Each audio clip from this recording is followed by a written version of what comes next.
सखी मिले मंगल गावे जनक जी के अंगना में।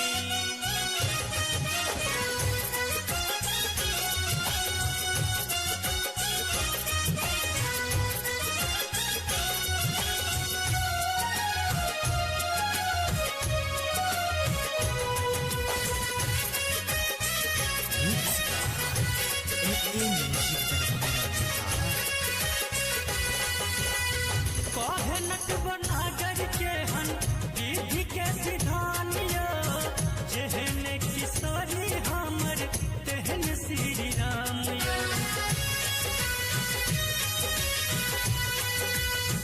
कहे नटवनागर के हन विधि के विधानियो, जेहन किशोरी हमर तेहन श्री राम।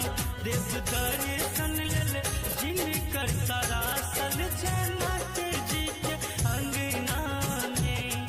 सब सखी मिले मंगल गावे